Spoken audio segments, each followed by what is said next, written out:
Hello tout le monde! Aujourd'hui j'aimerais vous partager les endroits où je me fournis en tissu et en mercerie. C'est une vidéo qui m'a été demandée et ça fait un bon moment que je l'ai en tête. Cela fait maintenant 3 ans que je couds et on peut dire que ma collection de tissus et mercerie a bien gonflé. Coudre ça représente un coût et lorsque l'on a un petit budget, on peut se servir de plein de petites astuces. Dans cette vidéo, je vous présente les miennes. Vous pourrez retrouver tous les endroits où je me fournis en mercerie et en tissu dans la barre de description et sur mon site internet cecilediy.com parce que je ne vais pas citer tous les endroits parce qu'il y en a beaucoup. Pour commencer, vous pouvez aller dans les boutiques traditionnelles qui proposent des tissus et qui sont bien répertoriés sur internet. Les plus connus se situent à Paris au marché Saint-Pierre, donc vous retrouverez le marché Saint-Pierre, la mercerie Saint-Pierre, les coupons Saint-Pierre, les tissus Rennes, enfin il y en a beaucoup.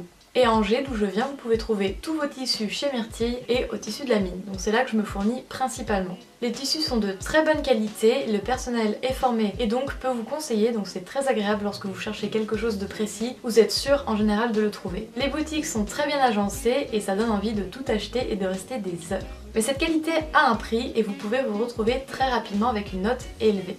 Vous pouvez aussi trouver vos tissus chez des déstockeurs, donc par exemple il y en a à Ménilmontant à Paris et chez Samitis à Angers. Les tissus sont de qualité et leur prix est assez faible, entre 1,50€ et 5€ du mètre en général. Seulement vu que ce sont de toutes petites boutiques en général, il faut y aller souvent car il y a de nouveaux arrivages et il faut fouiller pour trouver la bonne affaire. Parfois vous trouverez plein de tissus et parfois vous trouverez rien. Et il faut accepter et revenir tout le temps. Et il faut éviter d'y aller avec une idée en tête d'un projet parce qu'on ne trouve jamais ce que l'on veut. C'est un peu comme les soldes, c'est très aléatoire. Pour revenir aux boutiques traditionnelles, souvent les prix sont assez élevés, mais pendant les périodes de soldes, vous pouvez trouver vraiment de bonnes affaires. Vient ensuite les petites astuces. Si par exemple vous avez des grands-parents, souvent les grands-mères ou les grands-pères, mais plutôt les grands-mères, ont cousu durant leur vie active et ont gardé plein de petits tissus. Et si eux ne l'ont pas fait, ils ont souvent des connaissances qui l'ont fait. Et par exemple, moi j'ai fréquenté une personne retraitée qui m'a appris plein de choses et qui m'a gentiment donné plein de tissus parce qu'elle en avait énormément. Et idem pour ma grand-mère, elle m'a donné plein de tissus. Parfois les tissus peuvent être un peu défraîchis, mais quand il y a un long métrage, c'est intéressant de quand même les prendre pour s'entraîner. Surtout si vous n'êtes pas sûr de vous et que vous ne voulez pas gâcher le tissu dans lequel vous projetez votre création. Par ailleurs, je vais également me fournir dans les boutiques de prêt-à-porter en période de solde, à la toute fin des soldes quand les démarques sont les plus grandes. Il reste souvent que les grandes tailles ou les toutes petites tailles. Parfois les vêtements sont mal taillés bien que le tissu soit beau, mais vu qu'on fait de la couture, on peut les ajuster ou sinon récupérer le tissu pour faire une autre création et ça coûte parfois moins cher que d'acheter le tissu brut. Lorsque j'ai fait ma vidéo sur la mercerie, on m'a demandé où j'avais eu tous les accessoires concernant la lingerie. J'ai également beaucoup de tissus, de dentelles et compagnie parce que j'ai travaillé en stage pendant 6 mois dans une entreprise et qu'ils mettaient à disposition des employés les tissus qu'ils n'utilisaient plus. Donc si un jour vous travaillez dans la mode, peut-être que vous récupérez des tissus aussi. Ou si vous avez des amis qui travaillent dans la mode, vous pouvez leur demander si par hasard ils ne peuvent pas accéder aux tissus. J'ai également pris une autre habitude, lorsque je voyage dans de nouvelles villes ou de nouveaux pays, je regarde toujours sur internet ou sur les blogs les bonnes adresses pour acheter du tissu et de la mercerie dans ces villes ou ces pays. Et je regarde parce que c'est des boutiques auxquelles vous n'avez pas accès tout le temps. Et un jour j'aimerais aller au Maroc parce qu'il y a une forte industrie dans le textile et vous pouvez chiner des tissus pas chers et de très bonne qualité, voire des tissus de haute couture.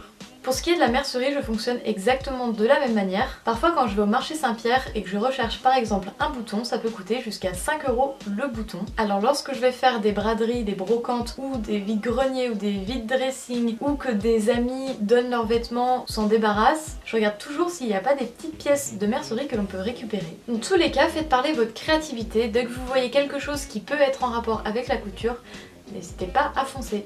Pour la mercerie, je commande également sur internet, sur Amazon et Wish. Ce sont des articles qui viennent de Chine et qui coûtent beaucoup moins cher. Souvent ils mettent vraiment longtemps à arriver, mais je ne suis pas pressée et j'ai pu me fournir par exemple un tapis de découpe pour 25 €, alors que dans des boutiques traditionnelles, la planche de découpe coûtait une centaine d'euros. C'est aussi sur ces sites que j'ai acheté mes règles, mes épingles et plein d'autres choses de mercerie. Mais lorsque j'ai besoin de qualité optimale, par exemple sur le fil, je n'hésite pas à me payer le plein pot dans des boutiques traditionnelles parce que ça fait la différence à la couture. J'étais assez frileuse à l'idée d'acheter des tissus sur internet car j'aime bien toucher le tissu, voir l'épaisseur, comment il tombe, etc. Mais j'avais quand même fait une expérience sur la boutique Les Coupons Saint-Pierre et je cherchais un espèce de tulle très fluide, résille, et quand j'avais reçu ma commande, le tissu était magnifique mais ça correspondait pas du tout à ce que je voulais. Du coup j'étais assez frileuse jusqu'à ce que je sois contactée par la boutique en ligne textimania.com. Sur leur site je n'hésiterai pas à passer commande parce que les tissus sont de très bonne qualité et ne sont vraiment pas très chers. Et les descriptions aident vraiment à s'imaginer le tissu. Donc si vous êtes un peu plus expérimenté, n'hésitez pas à tester les boutiques en ligne. Pour revenir à l'idée des brocantes, vide-dressing, etc., vous pouvez également trouver des coupons de tissu qui sont vendus sur le bon coin par des particuliers. Vous pouvez trouver votre bonheur à pas cher. Constituer son atelier de couture, c'est beaucoup de petites astuces comme ça et des rencontres au bon moment. Dans tous les cas, la collection que l'on se constitue nous ressemble et se crée au fil du temps. J'espère que mes petites astuces vous auront aidé. N'hésitez pas à me partager les vôtres et à me dire si vous fonctionnez comme moi. Et je vous retrouve très vite avec de nouvelles vidéos et en attendant, portez-vous bien.